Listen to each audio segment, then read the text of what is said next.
सभी को नमस्कार और जय माता जी की। छात्र विचार के मंच पर आपका स्वागत है। राजपूत इतिहास पर चल रही सीरीज का ये 5वां भाग है। तो चलिए आज का प्रेजेंटेशन शुरू करेंगे। I will share my screen. Okay, तो पिछले सेशन में हमने गुप्त काल तक के क्षत्रियों और उसके बाद के क्षत्रियों, इन अदर वर्ड्स राजपूतों में किस प्रकार से थॉरो कंटिन्यूटी है, कोई डिस्कनेक्ट नहीं है, इस पर कई साक्ष्य देखे। तो आज मैं उसी पर कुछ और उदाहरण दूंगा, फिर हम अगले विषय की ओर चलेंगे। So to give a brief overview, our point is twofold. One is that there are plenty of Kshatriya clans who were there before the Gupta Empire, were there during it, and continued to exist even after the Gupta Empire was gone. We'll see some of the examples as well. Secondly, the reason why medieval Kshatriya clans that rose to prominence after Gupta Empire cannot be non-Kshatriyas is the consolidated nature of Jati Vyavastha at that time, which makes any cross-Jati identity morphosis at a mass level very difficult. Okay, meaning a whole group of non-Kshatriyas suddenly obtain Kshatriya identity in the society. It doesn't work like that. Okay. Anyway, so let's just take these last few examples. So सबसे पहले जो हम देख रहे हैं मौखरी वंश और हर्षवर्धन बैस का पुष्यभूति वंश, इनके बारे में देखेंगे।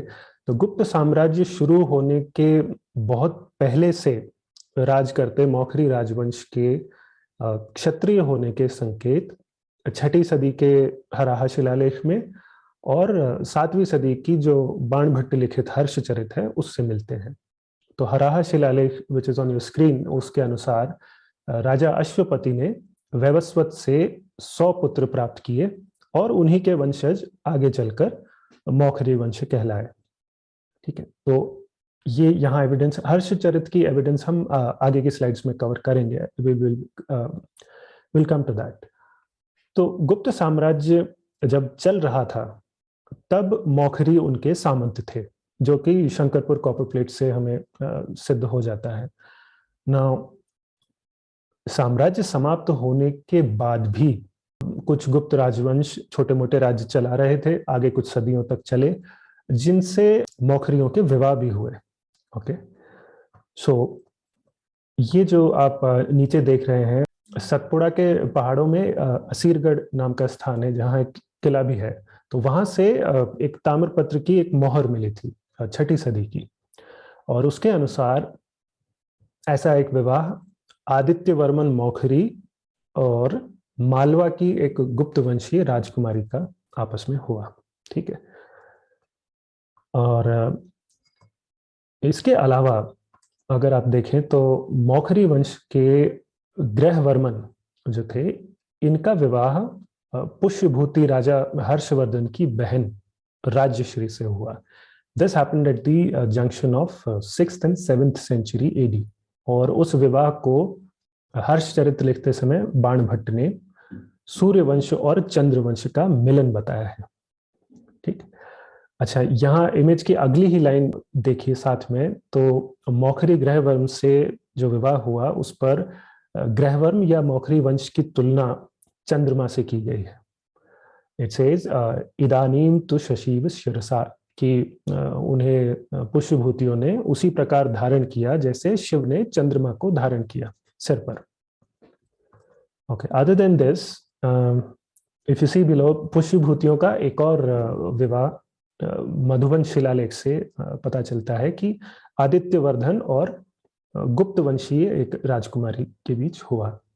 तो ये आदित्यवर्धन पुष्यभूति है। ठीक है, आदित्य वर्मन मौखरी से अलग व्यक्ति है। So don't get confused between the two. Now moving on, तो पुष्यभूति वंश के क्षत्रिय होने का संकेत भी हमें हर्षचरित में जगह जगह मिलता है। और हर्षचरित क्योंकि एक समकालीन ग्रंथ है, सो इस मामले में पूरी तरह से क्रेडिबल है।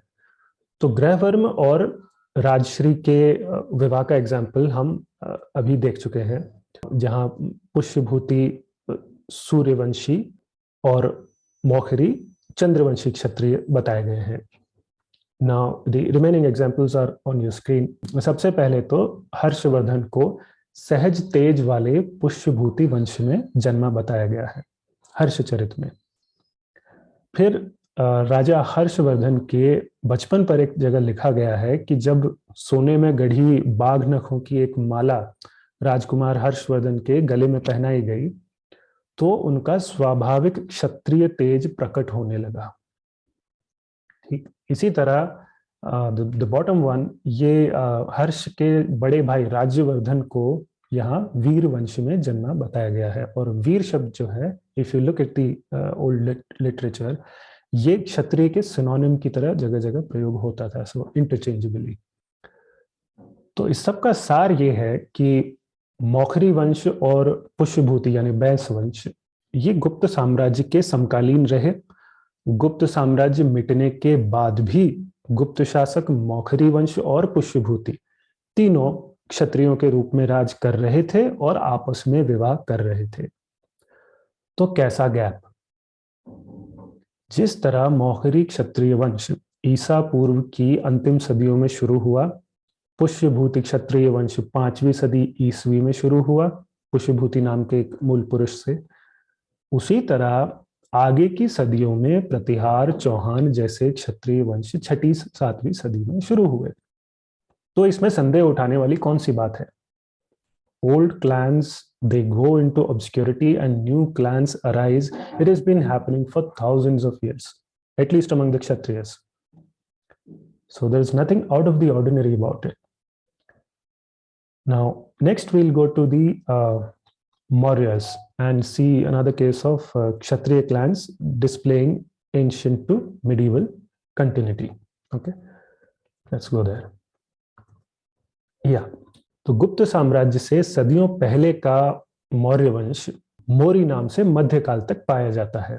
ठीक है, और ये तथ्य सिर्फ मौर्य से मौर्य और मौर्य से मौरी तक की लिंग्विस्टिक यात्रा पे नहीं टिका, इसके आधार ग्रंथों और शिलालेखों में भी मिलते हैं। तो प्राचीन काल से अगर शुरू करें तो ग्रीक ग्रंथ जो है, द ग्रीक टेक्स्ट, ये मौर्यों को एक उच्च वंश मानते हैं।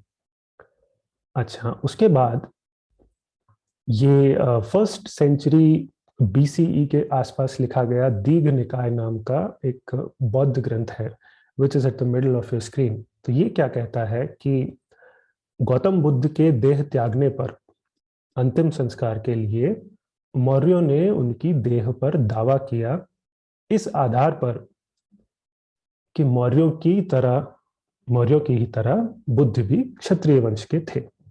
ठीक, अच्छा, अगला है 2nd सेंचुरी AD से मिलता है दिव्यावदान नाम का ग्रंथ। ठीक, इसमें भी मौर्यों को अभिषिक्त क्षत्रिय लिखा गया है। नाउ अभिषिक्त को आप राजन्य की तरह समझ सकते हैं, which we have already covered, यानी जिसके पूर्वजों में कोई राजा राजकुमार रहा हो। तो अभिषिक्त क्षत्रिय का एक सरल अर्थ होगा हाई रैंकिंग क्षत्रिय क्लैन। ओके, चलिए अब अगला देखेंगे। ये हम अगर मध्यकाल की तरफ आए तो यहाँ भी मौर्यों की निरंतर उपस्थिति के कई साक्ष्य आते हैं। 7वीं सदी से लेकर 17वीं सदी तक के स्रोतों में मौर्यों को उत्तर प्रदेश से लेकर राजस्थान, मालवा, गुजरात और कोंकण तक दिखा गया है और उन्हें क्षत्रिय बताया गया है। So I picked few of the instances. चालुक्यों के जो अभिलेख आते हैं उनमें चालुक्यों द्वारा बार बार गुजरात और कोंकण के मौर्यों को हराने की बात की गई है। ठीक है, तो यहाँ जो एविडेंस दी गई है उसके अनुसार 6ठी सदी में पहले तो राजा कीर्तिवर्मन चालुक्य द्वारा मौर्यों को हराया गया। 7वीं सदी में Pulakeshin the first, and further down ये 8वीं सदी में पुलिकेशिन द्वितीय ने मौर्यों को जो परास्त किया है उसका एविडेंस है। ठीक है, नाउ मूविंग अहेड, अच्छा, मौर्यों का एक और शिलालेख 7वीं से 8वीं सदी का मथुरा से मिलता है, which is showing eight top top here. इसमें मथुरा और कन्नौज से राज करते मौर्यों ने अपने पूर्वजों में चंद्रगुप्त का भी नाम लिया है। ठीक है। और उत्तर प्रदेश के मौर्यों के इसी शिलालेख से मिलता जुलता और उससे वंशावलियां ओवरलैप करता एक और इंस्क्रिप्शन राजस्थान के मौर्यों का मिलता है, राजा धवल के काल का, डेटेड 738 एडी। ठीक है। And its location is Karnasva village in Kota, Rajasthan. इसके अलावा चित्तौड़ के मौर्य शासकों के शिलालेख हमें मिलते हैं 8वीं सदी में जो अरब हमले हुए उससे ठीक पहले के। सो 713 ईस्वी के मानसरोवर ताल शिलालेख में मौर्यों को त्वष्ट कुल का बताया गया है। त्वष्ट का एक अर्थ सूर्य होता है। But that's not all. Chittor से उसी समय का एक और शिलालेख मिलता है मौर्यों का, शंकर घाट से। ठीक है। जिसमें मौर्यों की वंशोत्पत्ति बताने के लिए ग्रहपति शब्द का प्रयोग हुआ है। ग्रहपति भी सूर्य को ही कहा जाता है। So basically it's a way of saying Suryavanshi, right. अब चित्तौड़ के इन मौर्यों के अधीन ही, आपको शायद पता हो तो, मेवाड़ के विख्यात गुहिलोत शासक बप्पा रावल का उदय हुआ था। और मेवाड़ के आगे के अभिलेखों में इसी तरह, जैसे 15वीं सदी का कुंभलगढ़ शिलालेख है, 17वीं सदी का जो राज प्रशस्ति आती है, तो वहां तक लगातार चित्तौड़ शाखा के मौर्यों का उल्लेख हमें जगह जगह मिलता है, जो गुहिलोतों और सिसोदिया शाखा ने किया है। आगे चलते हैं। राइट। लास्टली ऑन मौर्याज, ये अर्ली मिडिवल सेंचुरीज में जो बौद्ध ग्रंथ लिखे गए, जैसे कि महावंश टीका और बोधिवंश आदि, ये सब ग्रंथ भी चंद्रगुप्त और मौर्यों को क्षत्रिय बताते हैं। तो Mahavamsa Tika which, is at the top टॉप, मौर्यों के लिए क्षत्रिय लिखा है। ठीक है। और नीचे बोधिवंश का जो इमेज है, वहां लिखा गया है नरिंद कुल संभवो, यानी राजाओं के कुल में पैदा हुए। ओके। नाउ, तो ये सारे साक्ष्य देखने के बाद 6वीं से 7वीं सदी में क्षत्रियों में कोई बड़ा एंसेस्ट्रल या जेनेलॉजिकल डिस्कनेक्ट आने की बात का कोई आधार ही नहीं बनता। ठीक। सो अब अगला विषय लेते हैं। राइट। First the claim. तो कुछ विद्वानों को ये लगता है कि 13वीं सदी से पहले किसी भी राज्य में राजपुत्र शब्द का प्रयोग होता है तो वो केवल राजा के वंश के लोगों के लिए ही रिजर्व था, only for the people belonging to the ruling kings clan, एक पूरी जाति के लिए नहीं। अर्ली मिडिवल सेंचुरीज ऑनवर्ड्स वंश आधारित राज्य, यानी क्लैन बेस्ड स्टेट्स, जब धीरे धीरे मोनार्कीज में डेवलप होने लगे, तो जो सामंत व्यवस्था यानी फ्यूडल ऑर्डर बना, we've seen many evidences of it, including the 8th century section of Lekh Paddhati. So as the kingdoms were evolving into proper monarchies, किसी भी राज्य की फ्यूडल हायरार्की की लेयर्स में केवल एक प्राइमरी वंश के लोग नहीं होते थे।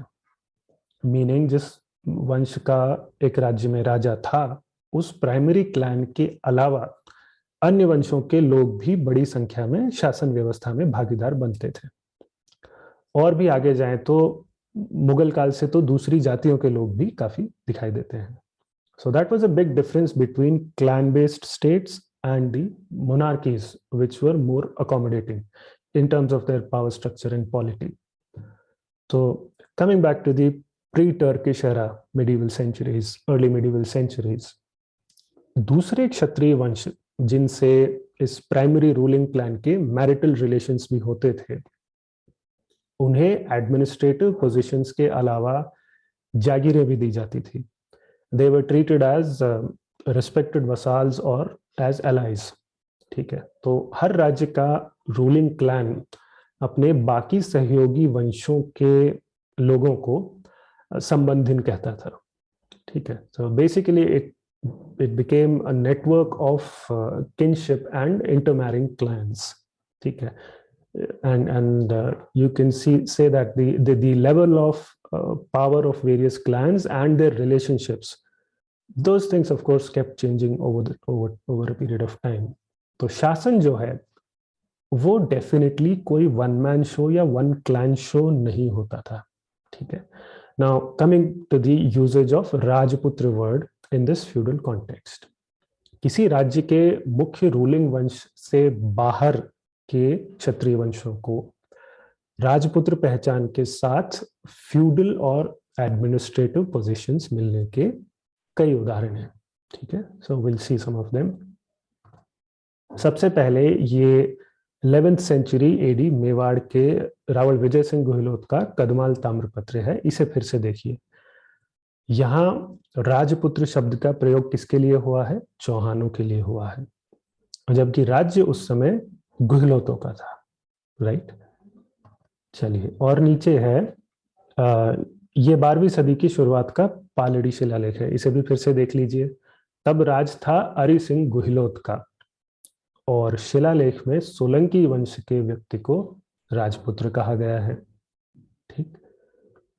इसी तरह से ये अभी हमने पिछले एक सेशन में जो माउंट आबू के नेमिनाथ मंदिर का शिलालेख देखा था 1230 एडी, वहां भी राजा तो धारावर्ष परमार के बेटे सोम सिंह देव परमार है, पर उनके राज्य में इस मंदिर के रखरखाव के लिए पाबंद लोगों में एक गांव से आए सभी प्रतिहारों को राजपुत्र कहा गया है. If you see the last underlining there, शब्द है प्रतिहार वंशीय सर्व राजपुत्रश्च. तो भाली भाड़ा गांव के सभी प्रतिहार वंशीय राजपुत्र, मीनिंग परमार राजा, प्रतिहार राजपुत्र. ठीक. Another example that I put on the right side here, ये 1169 ईस्वी का बिजौलिया शिलालेख है. तो पृथ्वीराज चौहान के जो पिता थे सोमेश्वर, उनके समय से है. इसमें चौहानों के गुहिलोत सामंतों ने जैन मंदिर के लिए भूमि दान की. ठीक है. और इन सामंतों को यहाँ रावण या राजपुत्र कहकर संबोधित किया गया है. तो ये हुआ. अब दूसरे वंशों के भी सामंत थे, उनके पास भी भूमि थी. ये ट्रेंड हमें और भी कई शिलालेखों में दिख जाता है. I will just share few of the examples on the screen quickly. ये जो सबसे ऊपर है, ये 13वीं सदी की एक प्रशस्ति है सिरोही के पाट नारायण मंदिर की. तो इस समय राजा है परमार प्रताप सिंह. लेकिन ध्यान दीजिए कि मंदिर के रखरखाव के लिए कौन कौन क्या क्या दान कर रहा है. सबसे ऊपर मेलाक देवड़ा नाम के एक सामंत ने भूमि दान की है. देवड़ाज are a branch of Chauhans. तो मेलाक देवड़ा के पिता शोभित जो हैं, उनका टाइटल देखिए, महारावण. फिर उससे नीचे नुडिमल गुहिलोत नाम के एक सामंत का दान है, और उनके अधीन जितने भी गांव थे, basically he had a lot of land under him, that means, तो उनके अधीन जितने भी गांव थे, हर एक की रेवेन्यू में से 10 द्रम्य मीनिंग 10 कॉइन्स. तो ये जिस राज्य का शिलालेख है सिरोही, सिरोही के राजा उस समय परमार थे, न कि देवड़ा चौहान या गुहिलोत. पर फिर भी देवड़ा सामंत भूमि रखते हैं, और गुहिलोत सामंत भी कई गांवों के स्वामी हैं, उनकी अच्छी उपाधियां हैं. इसके अलावा ये जो बॉटम स्क्रीनशॉट है, नडौल के चौहान राज्य में सांडे राव से मिला, ये 1164 ईस्वी का एक शिलालेख है. इसमें पातू और केल्हण नाम के राष्ट्रकूट सामंतों ने अपनी भूमि, जिसे तड़ारा कहा गया है, उससे मिलने वाली रेवेन्यू का एक भाग धार्मिक कार्य में दान में दिया. तो राज्य चौहानों का और भूमि का स्वामित्व राष्ट्रकूट यानी राठौर भी रखते थे. They are a land owning gentry. तो इन सब साक्ष्यों से यह स्थापित होता है कि राजपुत्र पहचान केवल किसी भी राज्य के रूलिंग राजवंश तक सीमित नहीं थी. It span through a network of kinship and intermarriage based Kshatriya clans. और राजपुत्र पहचान का क्षत्रिय जाति के सभी लीडिंग क्लैंस में एवोल्यूशन हुआ है. ठीक, किसी राज्य में एक वंश डोमिनेंट था तो किसी में दूसरा, but there is no exclusivity. ये सभी वंश अलग अलग राज्यों में एक कोएलिशन के रूप में एक दूसरे से जुड़कर कोएग्जिस्ट कर रहे थे, काम कर रहे थे, राइट। और राजपुत्र शब्द इन सभी वंशों के लोगों के लिए कंसिस्टेंटली यूज हुआ है, चाहे उस राज्य का राजा इनमें से किसी भी वंश का हो, चाहे आपके वंश का हो या ना हो। अगर आप क्षत्रिय हैं और इन 36 राजवंशों में आते हैं तो बिल्कुल राजपुत्र कहला सकते हैं। That's what the evidence tells us. Otherwise हमें ऐसे उदाहरण नहीं मिलते ना कि मेन रूलिंग क्लैन के अलावा 36 क्लैंस के जो क्षत्रिय हैं उनको राजपुत्र से लेकर महारावण तक कहा जाए, राइट। और उन सब के पास बड़ी मात्रा में भूमि भी हो जिसे वो शिलालेखों में दान करते दिख रहे हैं। और यही मिक्स्ड सेटअप जो है ये न केवल 10वीं से 12वीं सदी तक बल्कि आगे भी मध्यकाल में, पूरे मध्यकाल में जो राजपूत राज्य थे उनमें हमें कंसिस्टेंटली मिलता है द सेम सेटअप। ओके,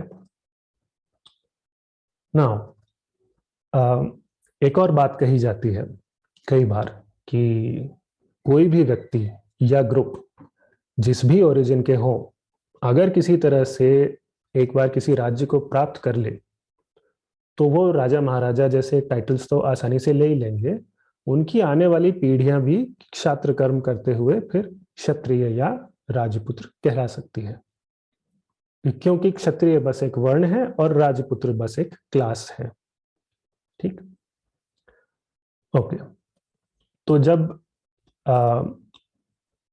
राजपुत्र केवल राजकुमार नहीं, केवल एक नॉन हेरिडिटरी टाइटल भी सिद्ध नहीं हो पाया, मार्केट में नया गाना ये आया कि राजपुत्र बस एक सोशल क्लास थी।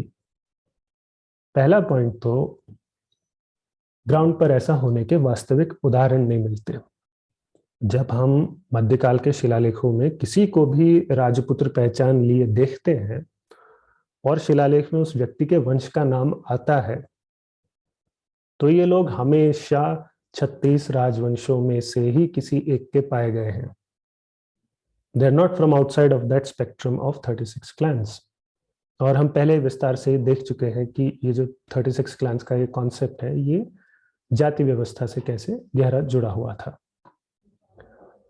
अच्छा, कुछ महानुभाव कहते हैं कि जैसे कदमाल शिलालेख में सगंदा को तो राजपुत्र कहा है पर उनके बेटे रणधवल का नाम लेकर भी उन्हें राजपुत्र नहीं कहा है, बल्कि रणधवल को दूतक कहा गया। यानी रणधवल की पोजीशन अब अपने पिता जैसी अच्छी नहीं रही, अब वो राजपुत्र क्लास के नहीं रहे। देखिए, एक तो दूतक नाम है एक नॉन हेरिडिटरी डेजिग्नेशन का, जिसे मैं पिछले सेशंस में एक्सप्लेन कर चुका हूं। इस शब्द का, इस डेजिग्नेशन का एंसेस्ट्री से कोई सीधा संबंध नहीं है। राजपुत्र शब्द का जरूर है। शिलालेखों में लोगों को एक साथ राजपुत्र और दूतक लिखने के आपको सैकड़ों उदाहरण मिल जाएंगे। और दूतक शब्द जो है ये शिलालेखों में राजकुमारों से लेकर एक छोटे पद के व्यक्ति तक को मिला है। There's plenty of variety। अर्थ ये है कि जरूरी नहीं कि दूतक हमेशा कोई छोटा मोटा व्यक्ति हो, यानी सिर्फ किसी को दूतक कहने से वो एंसेस्ट्री से या पद से कितना बड़ा या छोटा है इसका पता नहीं चलता, सिर्फ उस आधार पर नहीं चलता। यानी दूतक कह दिया तो व्यक्ति राजपुत्र नहीं हो सकता, दैट कंक्लूजन ये कोरी बकवास है। सेकेंडली, इस बात से पार पाने के लिए फिर क्या कहा जाता है कि जी कदमाल दान पत्र में तो गांव से मिलने वाली आय का सिर्फ 5वां भाग दान किया गया है, तो ये तो छोटी मोटी बात है। तो शिलालेख का दूतक भी कोई छोटा मोटा आदमी रहा होगा, राजपुत्र नहीं। एक तो ये कयास है, बस इट्स जस्ट अ गेस, ना ये कोई तर्क है ना ये तथ्य है। दूसरी बात, दान पत्र बहुत से लोग इशू किया करते थे उस समय, राइट, सिर्फ राजा नहीं। पर ये वाला दान पत्र कदमाल स्वयं मेवाड़ के राजा ने इशू किया है, with all his boastful titles, परम भट्टारक, महाराजाधिराज, परमेश्वर मंडलिक। तीसरी बात, दान उन्होंने अपने और अपने पेरेंट्स के पुण्य में वृद्धि के लिए किया है, विधिवत कुल देवी की पूजा अर्चना के बाद। That establishes the importance of this grant, and hence why the दूतक can't be some छोटा मोटा आदमी। हो गया। अब एक बार स्क्रीन पर नीचे की ओर ये पुरी से मिला 8वीं सदी का एक ताम्रपत्र देखिए। I have shared the translation as well. तो यहाँ दान में मात्र गांव के एक खेत जितनी जगह दी गई है, just one field of the village. पूरे गांव के रेवेन्यू की तो बात ही नहीं हो रही, ठीक है। यहां भी इशुइंग अथॉरिटी खुद राजा है। दान का कारण यहां भी स्वयं राजा के और उनके पेरेंट्स के पुण्य में वृद्धि करना है। और दूतक कौन है? गोपाल देव, जिनका टाइटल है बृहद भोगी सामंत, यानी महासामंत, which is like a higher vassal और a governor ruling a larger territory, not a छोटा मोटा आदमी। तो एक तो हमें यह समझ में आया कि दान किस प्रकार का है या कितना छोटा बड़ा है, केवल इससे दूतक की सोशल पोजीशन या एंसेस्ट्री पर कोई निष्कर्ष निकाल लेना बिल्कुल गलत है, ठीक है। दूसरा, जहां तक सगंधा को राजपुत्र कहकर उनके पुत्र को ऐसा नहीं कहने की बात है, उसके लिए भी एक एग्जाम्पल ले लेते हैं। Let's go there. या 12वीं सदी का बामणेरा शिलालेख, इसे फिर से देखेंगे। इस बार आप चौथी लाइन पर ध्यान दीजिए, और मैंने तुलना के लिए दाईं तरफ कदमाल शिलालेख भी लगाया है। So the Bamnera inscriptions, fourth line goes, ब्राह्मण सांधीरण सुत नारायण, मीनिंग ब्राह्मण सांधीरण के बेटे नारायण, जिनको भूमि दान की जा रही है, ठीक है। तो यहां भी केवल पिता सांधीरण को ब्राह्मण कहा गया, उनके बेटे नारायण को नहीं, है ना।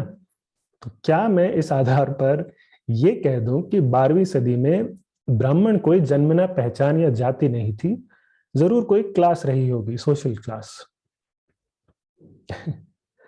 तो इतिहास के नाम पर इस तरह के कई मजाक आपको वेस्टर्न स्कॉलर्स और इवन भारतीय इतिहासकारों के जो सो कॉल्ड रिसर्च पेपर्स होते हैं उनमें मिल जाते हैं। पिता और पुत्र की पहचान एक हो तो हर बार दोनों के नाम के आगे उस पहचान का शब्द बार बार रिपीट हो, ये जरूरी नहीं। और जैसा कि मैंने पहले भी कहा है, राजपुत्र शब्द की एटिमोलॉजी, उसकी बनावट फिर से देखिए, उतने भर से आपको समझ में आ जाएगा कि ये सिर्फ एक क्लास ना होकर जन्म से जुड़ी पहचान क्यों थी। We have been through this before. And one more point, जिस काल में किसी भी बैकग्राउंड के लोगों से चलते फिरते ये क्लास बनाने का दावा किया जा रहा है, that is the early medieval centuries. उस समय यानी तुर्कों के आने से पहले ही वर्ण व्यवस्था ऑलमोस्ट फिनिश हो चुकी थी, राइट। तो जिन शब्दों से पहले वर्ण जाने जाते थे, उन्हीं से अब जातिगत पहचान थी, जैसे ब्राह्मण, क्षत्रिय आदि।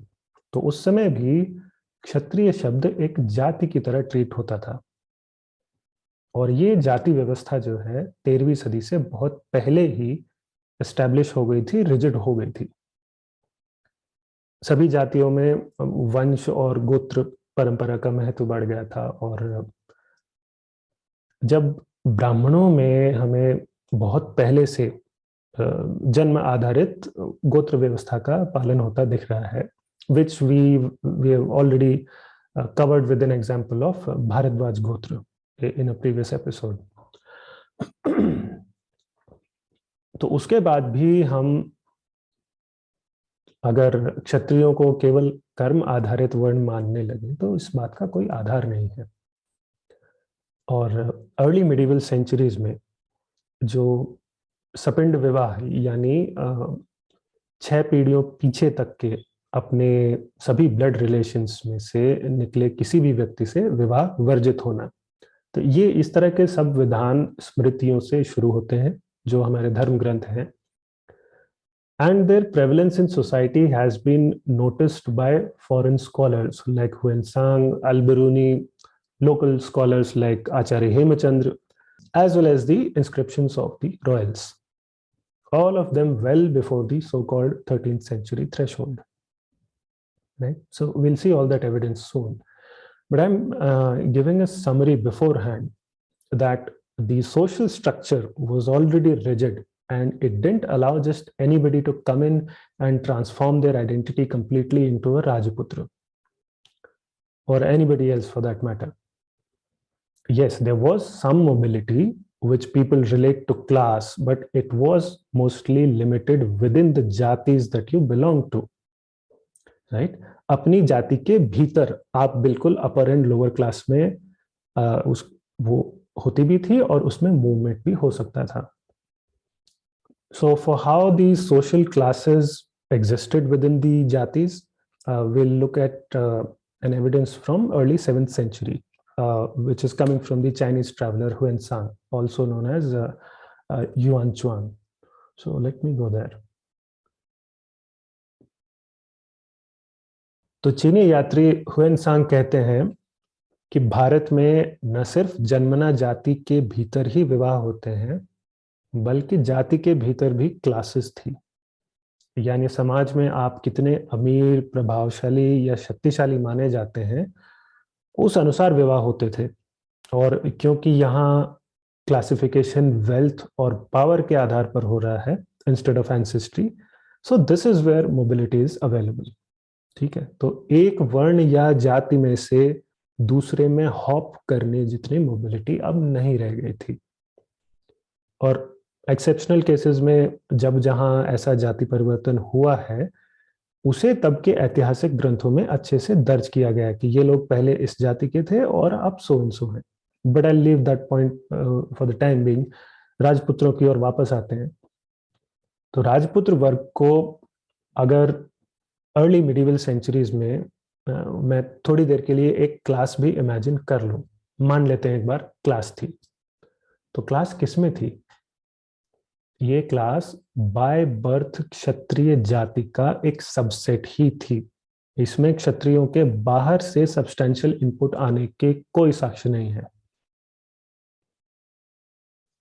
ये सच है कि हाँ, हर क्षत्रिय को हर जगह राजपुत्र नहीं कहा गया, लेकिन मध्यकाल में राजपुत्र शब्द अगर केवल एक क्लास को डिनोट करता था जिसका जन्म या जाति से कोई गहरा संबंध नहीं, तो ये बताइए, and this I have said before as well, कि गुप्त काल के बाद के इतिहास में जिन्हें भी राजपुत्र कहा गया है वो 36 राजवंशों के लोगों में से ही क्यों थे, almost all of whom happened to be of क्षत्रिय जाति. इनसे बाहर के लोगों को राजपुत्र पहचान क्यों नहीं मिली?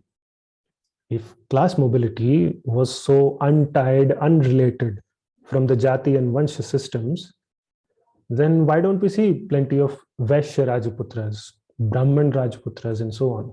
Why not?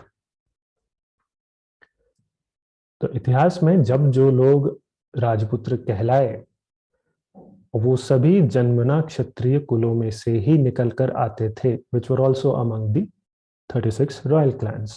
ऐसा नहीं था कि कहीं से भी किसी भी बैकग्राउंड का व्यक्ति आकर पावर ग्रैब करे और अपने आप को राजपुत्र कहलाने लगे. Can't happen because of the already consolidated nature of जाति व्यवस्था and the clan systems, their importance. Okay, so now to the evidence of all that I just said.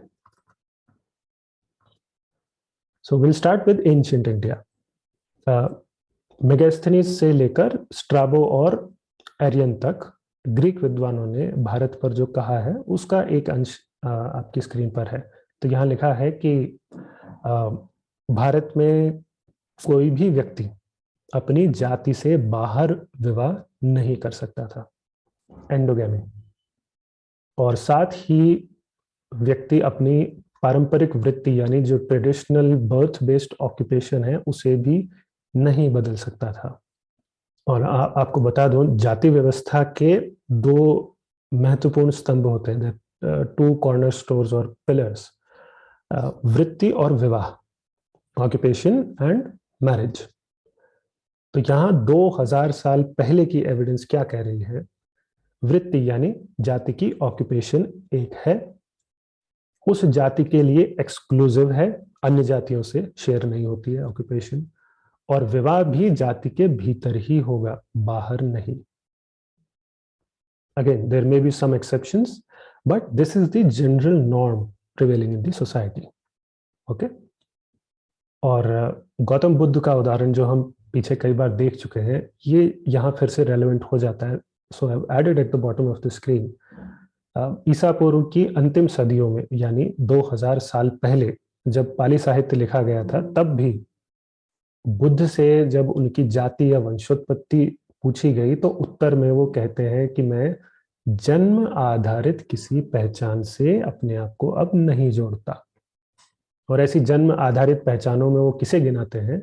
वही 4 पारंपरिक वर्ग: ब्राह्मण, राजपूत, वैश्य और शूद्र। चलिए अगला देखते हैं। ये मध्यकाल से ठीक पहले लिखी गई याज्ञवल्क्य की स्मृति से कुछ एग्जाम्पल्स है स्क्रीन पर। तो मनुस्मृति, याज्ञवल्क्य की स्मृति और पराशर स्मृति जैसे धर्म ग्रंथों में सभी जातियों के लोगों के विवाह और उनसे उत्पन्न संतानों की पहचान के बारे में नियमों का विवरण आता है। What are the rules around that. तो सजातीय विवाह को सबसे ज्यादा प्रेफर किया जाता था। I am just giving a gist here. और सबसे अधिक यही विवाह होते थे, सजातीय। अनुलोम विवाह रिकमेंडेड नहीं था, बट टॉलरेट किया जाता था। और प्रतिलोम विवाह बिल्कुल भी नहीं। Right, so some of the examples of these rules are on your screen. तो स्मृति ग्रंथों में सजातीय और अनुलोम प्रतिलोम विवाहों पर विस्तृत नियम आना, ये जाति व्यवस्था की प्रेजेंस के साथ उसके कंसोलिडेट होने का एक स्पष्ट साक्ष्य है। ठीक है, आगे चलते हैं। नाउ 7वीं सदी में भारत आए चीनी यात्री हुएनसांग ने न केवल जन्मना जाति व्यवस्था और उसी अनुसार जाति के भीतर विवाह होने की बात लिखी है, साथ ही माता और पिता के रिश्तेदारों में संतान का विवाह टालने का नियम भी उन्हें अप्लाई होता मिलता है।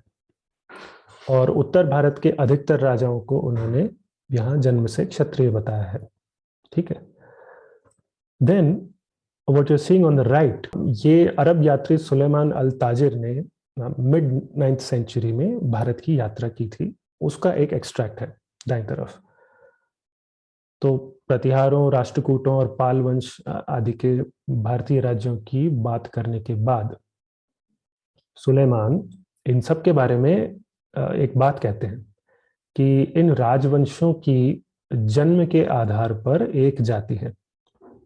पढ़े लिखे लोगों, वैद्यों और वास्तुकारों की भी इसी प्रकार अपनी अपनी एक जाति है। और इन लोगों का काम, इनका विशेषज्ञ ज्ञान, स्किल, ये कभी भी अपनी अपनी जातियों से बाहर नहीं जाता, साझा नहीं किया जाता।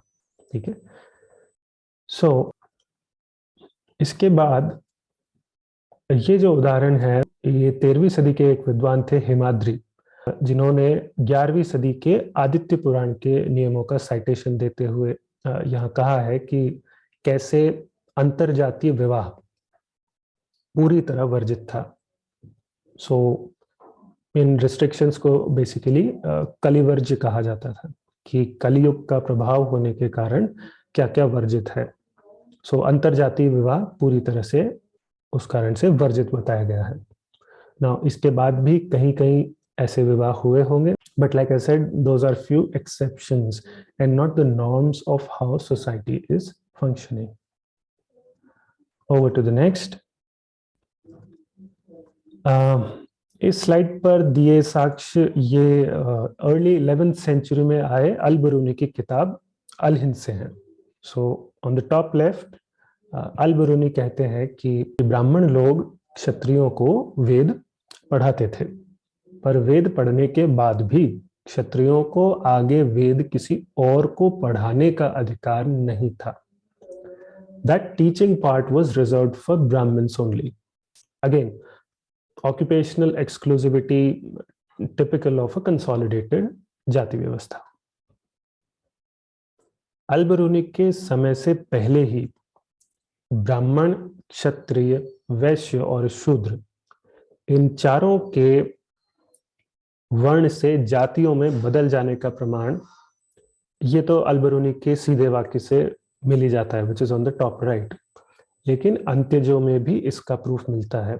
That's in the center of the screen। तो यहाँ अल-बरूनी लिखते हैं कि अंत्यजों की जो पहचान है ये बाकी चारों जातियों से अलग थी और ये पहचान केवल उनके कर्म विशेष से थी। Meaning, unlike the other four divisions, in this case there is no role of pedigree or ancestry। ठीक है, तो कर्म आधारित व्यवस्था जिसमें जन्म का पहचान से कोई लेना देना ना हो, उसकी झलक मिडिवल एरा में अब केवल अंत्यजों में मिलती थी। बाकी चारों डिविजन्स बर्थ बेसिस पर जातियों में कंसोलिडेट हो चुकी थी। ओके, अल-बरूनी ने यह भी ऑब्जर्व किया कि एक तो ब्राह्मण, क्षत्रिय, वैश्य, शूद्र चारों जातियां आपस में विवाह नहीं करती थी। दूसरा ऑब्जर्वेशन है कि नॉलेज सिस्टम्स जो थे वो जाति व्यवस्था अनुसार ऑर्गेनाइज्ड थे, यानी हर जाति किसी एक तरह के ज्ञान और कामों में विशेषज्ञ थी एंड ऑब्वियसली वो दूसरी जातियों से अपनी एक्सपर्टीज शेयर नहीं करती थी। One side encroaching upon the other's occupation was not tolerated, which is why the rules like who can learn or teach the Vedas। Anyway, so ये सब like I said सिर्फ जाति के होने को ही नहीं बल्कि उसके रिजिड कंसोलिडेशन को दिखाता है। ठीक, यही बात चंदेलों के शिलालेखों में मिल जाती है कि अपनी ट्रेडिशनल वृत्ति से ही जुड़े रहने के लिए लोगों को एनकरेज किया जाता था and couple other things. So let's check that out. या तो यहाँ मैंने ये 10वीं सदी यानी 953 एडी आई थिंक 953 एडी में चंदेल राजा यशोवर्मन के खजुराहो शिलालेख से लेकर चंदेलों के 12वीं सदी तक के शिलालेखों में से कई साक्ष्य एक साथ ये स्क्रीन पर रखे हैं, तो और सबके ट्रांसलेशंस भी श्लोकों के सामने लगे। तो इनसे पता ये चलता है, अगेन गिविंग अ जिस्ट, कि जन्म के आधार पर और कुल को देखते हुए विद इन द कास्ट विवाह किया जाता था, which again means that the ruling clans of Kshatriyas were connected in a birth-based network of similar occupations and ancestry।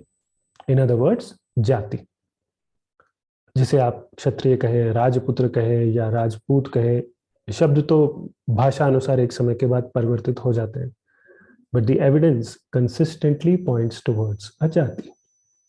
और आचार्य हेमचंद्र ने 12वीं सदी में जो लिखा है वो हम पिछले एपिसोड्स में देख ही चुके हैं। there is no need to repeat that। Now 13वीं सदी के बाद फिर जब कई एरियाज में तुर्कों का शासन शुरू हुआ, तब तो पूरी सामाजिक स्थिति में उथल पुथल हो गई, बहुत से नियम टूटे। जहां जैसी सोशो पॉलिटिकल कंडीशंस डेवलप हुई, लोकल सोसाइटीज में उस अनुसार नए नियम बने और अब चीजें सर्वाइवल मोड में जा चुकी थी, right. But that is beyond a timeline and scope anyway, because हमारा पर्पस बस ये देखना था कि 13वीं सदी से पहले भी किस काल में हमारी सोसाइटी में जाति व्यवस्था थी या किस में नहीं, जो हमने देख लिया कि लेट एंशिएंट और अर्ली मिडिवल सेंचुरीज में कास्ट कंसोलिडेशन का एक दौर चला और 12वीं या 13वीं सदी से भी कई सदियों पहले ही जाति व्यवस्था न केवल एग्जिस्ट करती थी बल्कि अच्छे से कंसोलिडेटेड और रूल बाउंड थी। That's what we find. तो ऐसी स्थिति में जब क्षत्रिय जाति कॉम्पैक्ट थी, राजपुत्र शब्द से भी जन्मना क्षत्रिय जाति के लोगों को ही जाना गया है, तो हम उन्हीं क्षत्रियों के, उन्हीं राजपुत्रों के अपभ्रंश भाषा वाले नाम राजपूत पर केवल कल्पनाओं के आधार पर कैसे प्रश्न उठाएं कि ये तो क्लास थी, वो तो वर्ण था, etcetera etcetera. I mean, some historians have tried to portray that the Rajputs have claimed the Suryavanshi, Chandravanshi or some divine sublime ancestries just to hide their own mixed or humble origin. The birth-based consolidated jati vyavastha of that time clearly settles that if not all, an overwhelming majority of the medieval Rajputs can't be anything other than the Kshatriyas by jati as well as karma. And this holds even if we discard the origin from Lakshman, Raghu, or some such important epic figure from the distant past. Even if you let that go, the Kshatriya background of medieval Rajputs is unmoved.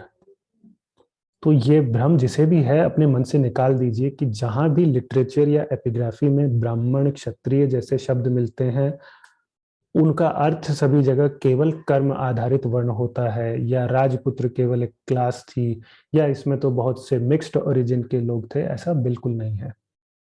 ब्राह्मण क्षत्रिय जैसे शब्द बहुत पहले से ही जन्मना प्रयोग में आते रहे हैं and as we move from ancient to medieval India ये जन्मना प्रयोग बढ़ जाता है। और जहां तक वर्ण की बात है, वर्ण को लेकर तो लोग बड़े अटपटे दावे करते हैं, इंक्लूडिंग गुर्जर महासभा।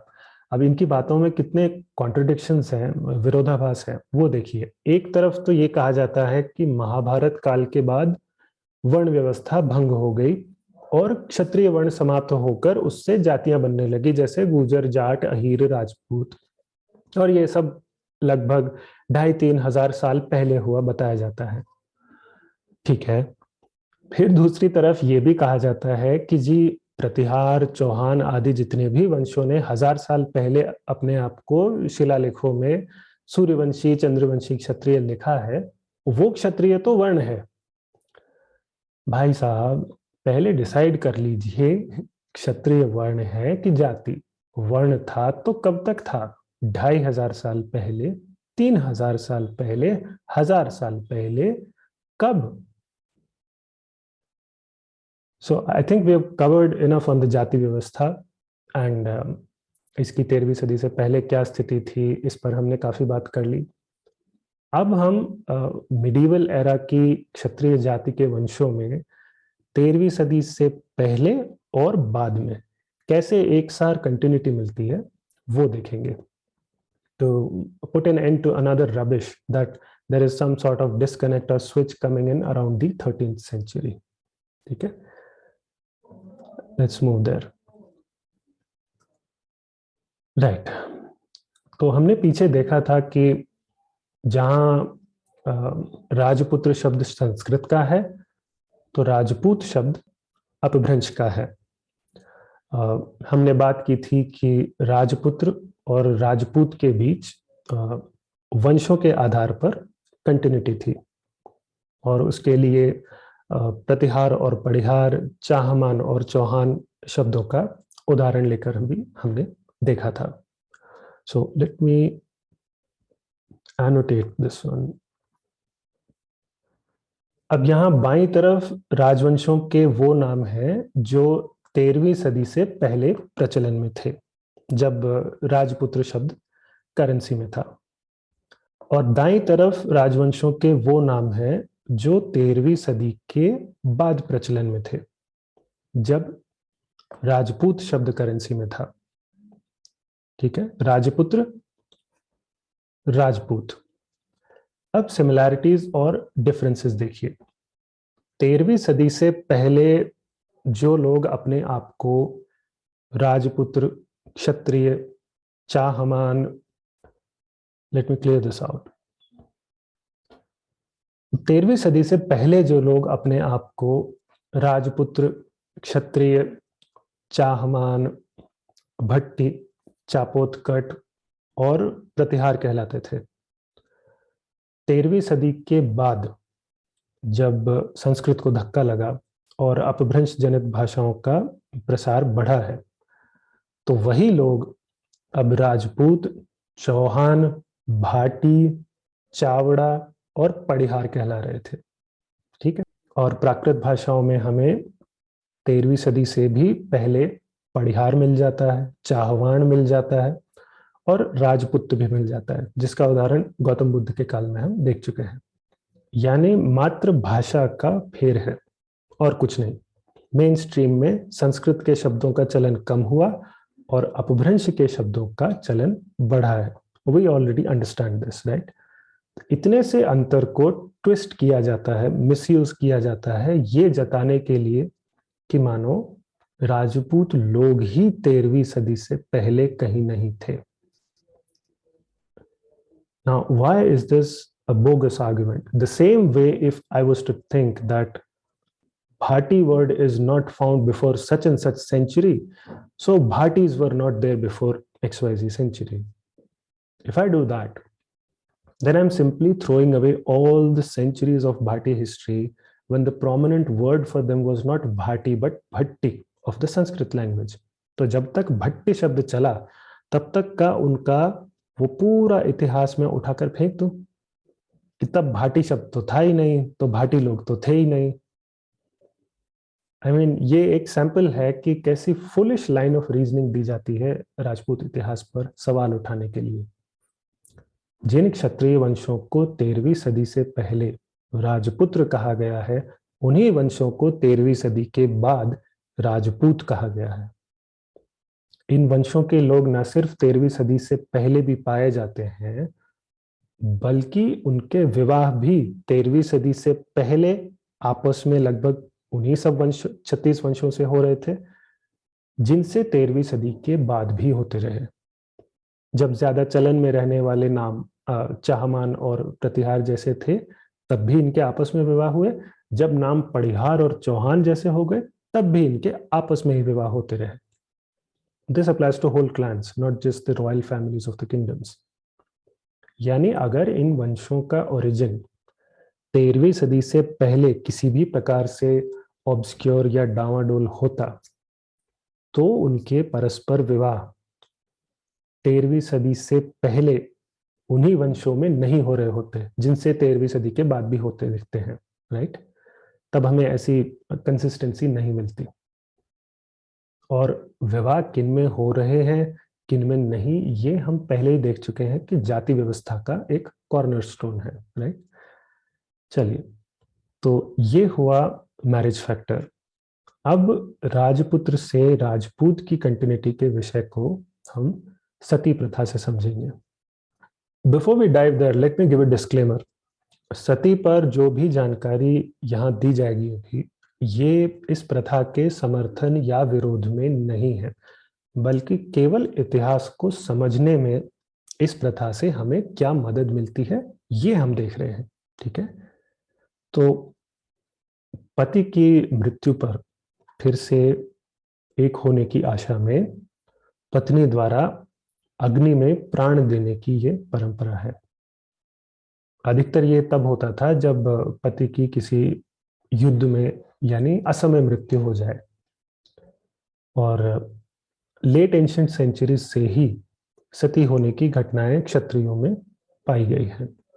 तो मेध तिथि जैसे विद्वानों द्वारा और विष्णु सूत्र जैसे धर्मशास्त्रों में भी जगह जगह सती की घटनाओं का उल्लेख हुआ है और विरोध भी हुआ है कि ऐसा नहीं होना चाहिए। Meaning the intellectual section of our society has been opposing the practice of sati for thousands of years. It's not a gift from the British.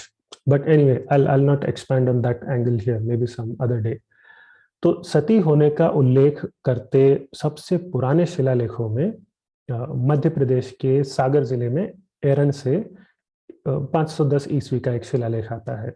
इसके अनुसार राजा भानुगुप्त के सेनापति गोपराज की मृत्यु के बाद जो उनकी पत्नी थी, वो अपने पति के मृत शरीर के साथ ही अग्नि में प्रवेश कर सती हो गई, right? That's the example on your screen.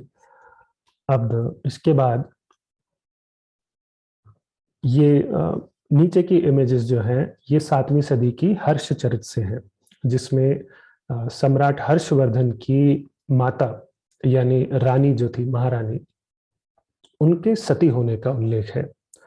और बाद में हर्षवर्धन की बहन ने भी सती होने का प्रयास किया, लेकिन हर्षवर्धन के इंटरफेरेंस से, हस्तक्षेप से अंतिम क्षणों में, लास्ट मोमेंट्स में ऐसा होते होते रुक गया। If you read Harshcharit, it was almost like a Bollywood climax. चलिए आगे चलते हैं। 7वीं सदी में ही नारायण भट्ट ने वेणी संहार नाम का एक नाटक लिखा, जिसमें सती के बारे में कहा गया है कि क्षत्रिय कुलों की महिलाओं द्वारा पति के साथ ही देह त्याग देना श्रेष्ठ है। So at one place it says सदृशम इदम भरत कुल वधू नाम यत पत्युर अनुमरणम। ठीक है। Then further down on screen is a case from early 11th century. उस समय भारत आए मुस्लिम यात्री अल बिरूनी कहते हैं कि राजाओं के मरने पर उनकी पत्नियां एज अ ट्रेडिशन सती होती थी। तो ये तो हुए सती के कुछ जनरल एग्जांपल्स। ठीक है, अब ये हमारे विषय से कैसे जुड़ता है? I'll go there. Number 1, Rajput महिलाओं में सती परंपरा प्रमुखता से पाई जाती है। हम सभी जानते हैं, ये कोई ऐसी बात नहीं है जिसके लिए साक्ष्य देने की जरूरत पड़े। 13वीं सदी के बाद जिन्हें राजपूत कहा गया वो कौन कौन से वंश हैं ये भी हम जानते हैं। चौहान, भाटी, परिहार, राठौड़, चावड़ा, दहिया, गुहिलोत आदि सब। इन सभी वंशों में बहुत से सती प्रसंग मिलते हैं। ढेरों सती स्मारक देवलियां राजस्थान और उत्तर के और कई राज्यों के गांव में आपको मिल जाएंगे। नंबर 2, 13वीं सदी के बाद या राजपूत शब्द आने के बाद के इतिहास में सती परंपरा उत्तर भारत में अधिकतर राजपूत महिलाओं में ही पाई गई है। इसके अलावा if you look at some exceptions, शांति हो या युद्ध, हमेशा जो राजपूतों के साथ लगे रहे चारण थे, चारणों में भी कुछ हद तक उस प्रभाव से ऐसी घटनाएं देखी गई हैं। और क्षेत्र अनुसार कहीं भी समाज के कुछ अन्य जो अग्रणी वर्ग थे, लीडिंग सेक्शंस, जिनमें पॉलीगैमी होती थी, मेनी वाइफ्स, जैसे कि ओसवाल हैं, उनमें भी सती के कुछ केसेस मिलते हैं। तो मुगल काल आने तक यही स्थिति रहती है और फिर धीरे धीरे ये प्रथा समाज में आगे और फैलती है। But beyond some isolated cases in other sections here and there, in overwhelming majority of the cases of sati from the north, और एक परंपरा के रूप में सती की consistent recurrence throughout the centuries, ये सबसे अधिक राजपूतों में ही पाया गया है। That's all obvious and well known. तो अब हम क्या करेंगे कि मिडिवल नॉर्थ इंडिया में राजपूत शब्द आने से पहले की सदियों में कैसे उन्हीं राजपूत राजवंशों की स्त्रियों द्वारा सती परंपरा का निर्वाह किया गया है, इसके कुछ एविडेंस देखेंगे। ठीक है, तो ऐसी कई घटनाएं शिलालेखों में मिल जाती हैं। So what's on your screen is, ये धौलपुर से प्रतिहारों के जो सामंत थे चंड महासेन चौहान, उनका 9th सेंचुरी का इंस्क्रिप्शन है। ये हम पीछे देख चुके हैं। तो इस बार आप यहाँ ऊपर की लाइंस में जो अंडरलाइन वर्ड्स हैं उन्हें देखिए। तो ये चंड महासेन चौहान की माता द्वारा सती होने का वर्णन है और वंश का नाम यहाँ चौहान नहीं चाहवान है। इसके अलावा वेस्ट राजस्थान के ओसियां से 9वीं सदी के ऐसे ही कई सती स्मारक हमें मिलते हैं। मूविंग ऑन, ये स्लाइड पर जो पहली इमेज है जोधपुर के उस्तरा गांव से 1180 ईस्वी का एक देवली पिलर इंस्क्रिप्शन है। देवली इंस्क्रिप्शन उन्हें कहा जाता है जो कि स्थापित किए जाते हैं एक ऊंचे चबूतरे पर, जिसे एक छोटे से पूजा स्थल के रूप में माना जाता है। ठीक है, तो यहाँ राणा तिहुणपाल गुहिलोत की पत्नियां सती हुई, जिनमें एक बोडाना राजपूत थी। अच्छा, सेकंड एग्जाम्पल, ये भी उस्तरा गांव से एक और देवली पिलर इंस्क्रिप्शन है। इस वाले की तिथि 1192 ईस्वी के तराइन के दूसरे युद्ध के ठीक बाद की है। तो यहाँ राणा मोतीश्वर गुहलोत की मृत्यु के बाद उनकी पत्नी, जो कि चौहानों की मोहिल शाखा से थी, वो सती हुई है। ठीक है, और उसी समय का गोठ मांगलोद के दधिमती माता मंदिर से एक शिलालेख आता है। That's the third example on your screen. इसमें दाहिम वंशीय राय सिंह की मृत्यु पर उनकी 7 पत्नियां सती होने का उल्लेख मिलता है। ठीक है, और अंत में है 1175 ईस्वी का एक शिलालेख गोटमांगलोद से ही सोमेश्वर चौहान के सामंत संलक्षण दाहिम, उनकी पत्नी के सती होने का उल्लेख है। So these were some of the examples. 13वीं सदी से पहले भी सती समाज के लीडिंग क्लान्स की स्त्रियां ही होती थी, इसकी पुष्टि हमें एक और जगह कल्हण अपनी राज तरंगिणी से करते हैं। I will show you that. तो घटना यह है कि कश्मीर के कोष्ठक नाम के एक सामंत की मृत्यु होती है, तो उनकी पत्नी सती हो जाती है। तब कल्हण लिखते हैं कि कोष्ठक की पत्नी ने ऐसा इसलिए किया क्योंकि वो एक शुद्ध या उच्च वंश की थी। उन्हें अपने चरित्र और छवि का ध्यान था, अभिमान था, और अपनी रेपुटेशन का ध्यान रखने वाले ऐसे वंशों को कल्हण पहले ही राजपुत्रों के 36 वंशों के रूप में आइडेंटिफाई कर चुके हैं। We have seen that example before, right, of how the people of 36 royal clans would not yield even to the sun himself. So now that we have gone through the evidence, I want to return to the block diagram. Yeah. अब आप मुझे बताइए, मध्यकाल में राजपूत शब्द आने से पहले और बाद में दोनों ओर की सदियों में सती की अधिकतर घटनाएं एक परंपरा से जब उन्हीं राजपूत वंशों में ही हुई है, तो ऐसी भीषण परंपराओं का निर्वाह क्या राजपूत शब्द आने से पहले और बाद के लोगों में वंशानुगत लीनिएज कंटिन्यूटी नहीं दिखाता? क्या ये नहीं सिद्ध करता कि राजपुत्र और राजपूत एक ही लोगों के लिए प्रयोग हुए मिलते जुलते शब्द हैं? बिल्कुल सिद्ध करता है। अब अगर 13वीं सदी से पहले कोई राजपूत नहीं थे, तो ये लोग जो बाईं तरफ हैं स्क्रीन पर, ये कौन थे फिर? न तो वंश बदले, न जाति बदली, न इनके विवाह के पैटर्न्स बदले, न फ्यूडल एडमिनिस्ट्रेशन बदला, और न ही सती जैसी भीषण प्रथाएं बदली। सती एक ऐसी परंपरा है जिसमें जान जाती है, राइट? ऐसी परंपराएं एक निश्चित संस्कार, पारिवारिक माहौल, कल्चर और परवरिश से ही आगे बढ़ती है। ये किसी फैशन की तरह यूं ही समाज में नहीं फैलती है। सो टू समराइज, किसी भी बैकग्राउंड का कोई भी व्यक्ति अगर सिर्फ पावर ग्रैब करके या कोई रिचुअल कंप्लीट करके अपने आप को राजपूत कहला सकता, तो एक तो ऐसा होने से पहले के उस व्यक्ति के या कुल के मैरिज पैटर्न्स अलग होते, जो कि यहां नहीं पाया जाता, because marriage involves careful consideration, right, of ancestry and social status. 13वीं सदी से पहले और बाद में भी इन वंशों के मैरिज पैटर्न्स वही रहते हैं।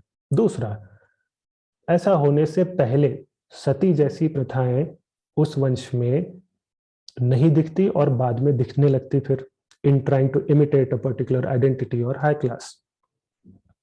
पर इतिहास देखते हैं तो वैसा भी नहीं पाया जाता। 13वीं सदी से पहले नॉर्थ इंडिया के जिन क्षत्रिय वंशों में सती की घटनाएं दिखाई देती है, उन्हीं में 13वीं सदी के बाद भी दिखती है। So the transgressions that are suggested at a mass level, they are even more difficult to execute. ये जो दावे किए जाते हैं ना कि ऐसा हो गया, ऐसा हो गया, तो क्या अब भी ये कहने का कोई आधार है कि 13वीं सदी से पहले कोई राजपूत नहीं थे? अच्छा, कुछ लोगों ने यह भी कहा है कि राजाओं को तो राजपूत नहीं कहा गया। पहली बात तो राजपूत शब्द ही अपभ्रंश की देन है, और इसलिए 13वीं सदी से पहले राजपूत शब्द ढूंढना ही मूर्खता है।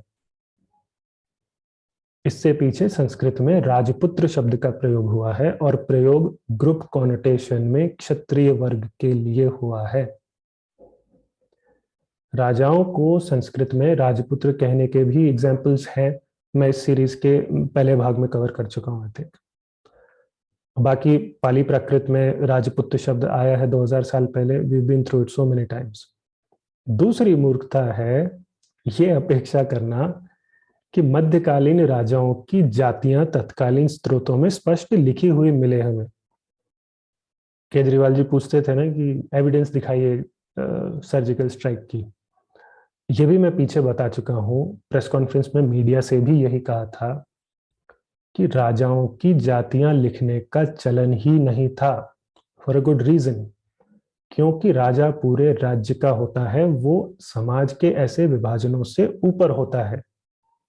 इसीलिए राजाओं के द्वारा जाटेश्वर या कायस्थेंद्र जैसी उपाधियां लेने की कोई परंपरा नहीं पाई जाती। क्षत्रिय या राजपुत्र भी आप देखें तो एक उपाधि के रूप में हर जगह राजाओं के नाम के आगे लगे नहीं मिलते, बहुत कम मिलेंगे। राजाओं की उपाधियों में या तो कोई काव्यात्मक अतिशोक्ति का शब्द होता है, meaning poetic and boastful allegory, जैसे रणहस्तिन, या उनके वंश का नाम होता है, क्योंकि तब का समाज ये देखना चाहता था कि भाई हमारा राजा एक अच्छे राजवंश से है कि नहीं, जिसका बैकग्राउंड लीडरशिप का रहा हो। तो वंश का नाम आता था, जैसे चालुक्य वंश, तिलक, ऐसे करके। या फिर उपाधि में राजा के राज्य का नाम होता था, जो भौगोलिक क्षेत्र है। लाट देश का राजा लाटेश्वर, सपादलक्ष का राजा सपादलक्षपति, जांगल देश का राजा जांगल नृपति। ये सब बातें मैं पीछे के वीडियोस में बता चुका हूं। So to give a summary, a quick roundup of what we have done in this series, हमने वैदिक काल से मध्यकाल तक राजपुत्र शब्द के प्रयोग देखे डिटेल से, और समझा कि कब राजपुत्र शब्द का कैसा प्रयोग हुआ, उसके क्या अर्थ हैं, किस कॉनोटेशन से शब्द का प्रयोग हुआ है, व्हाट डज दैट मीन। जिस एक्सरसाइज का निष्कर्ष ये था कि राजपुत्र शब्द न तो केवल राजकुमारों के लिए ही प्रयोग हुआ है, ना ही राजपुत्र सिर्फ कोई नॉन हेरिडिटरी टाइटल था, बल्कि समाज के एक जन्मना वर्ग के लिए इस शब्द का प्रयोग हुआ है। हमने देखा कि इतिहास में राजा राजकुमार से लेकर वेतन पर काम करने वाले सैनिक तक सभी को राजपुत्र पहचान मिली है, यानी ये पहचान क्लास एक्सक्लूसिव भी नहीं है। Let ancient early medieval centuries का समाज कैसा था? फ्यूडलिज्म, एग्रीकल्चर के विस्तार से पॉपुलेशन और लैंड ओनरशिप के पैटर्न्स में बदलाव, बाहर से हुए इन्वेजन्स, धार्मिक पंथों के आपस के उतार चढ़ाव जैसे फैक्टर्स, इन सब के मिले जुले प्रभाव से जाति व्यवस्था में स्थायित्व कैसे आया, और ये सब क्षत्रियों से राजपुत्रों से कैसे जुड़ा हुआ था, ये हमने देख लिया। क्षत्रिय और राजपुत्र दोनों जन्मना पहचान से कैसे जुड़े थे, इसके तथ्य हमने देखे। That barring very few exceptions, राजपुत्र पहचान क्यों क्षत्रियों के बाहर से आए किसी इंडिविजुअल या ग्रुप को नहीं मिल सकती थी, अच्छे से स्थापित हो चुकी जाति और वंश व्यवस्थाओं के कारण, ये भी हमने समझा। हमने ये भी देखा कि कैसे गुप्तकाल और उसके पहले से चले आ रहे कई वंश ये गुप्तकाल के बाद भी पाए जाते हैं, कैसे समय समय पर पुराने वंश जाते और नए वंश उभार लेते रहे हैं। गुप्तकाल के बाद प्रोमिनेंस में आए वंशों का ओरिजिन भी क्षत्रिय सिद्ध होता है, गैर क्षत्रिय नहीं। और फिर जिस 13वीं सदी पर राजपूत इतिहास की शुरुआत को धकेलने की कोशिश की जाती है, उससे पहले और बाद में हमें कैसे थॉरो कंटिन्यूटी मिलती है, और राजपूत वंश कैसे 13वीं सदी से पहले न केवल पाए जाते हैं, बल्कि वही ऑक्यूपेशन, उसी सोशल आइडेंटिटी, कल्चरल ट्रेट्स और ट्रेडिशन के साथ पाए जाते हैं, ये भी हमने सिद्ध किया। Right, so I hope we have covered this subject sufficiently, और यहाँ हम इस प्रयास को कंक्लूड करेंगे, विच वाज फॉर कि राजपूतों के ओरिजिन और उनके इतिहास पर उठने वाले कुछ प्रश्नों का उत्तर देने के लिए प्रयास था। तो आवश्यकता पड़ी तो इस विषय पर आगे और बात कर सकते हैं, पर फिलहाल ऐसा कुछ तय नहीं है मेरी ओर से। And I might take a short break from social media, but even if that happens, let me assure that I will be back on this channel, because अब भी इतिहास से जुड़े बहुत से रोचक टॉपिक्स हैं which I would like to cover, जिन पर हम काफ़ी कुछ नया जान सकते हैं. So till the next time, take care and be well. Pranam.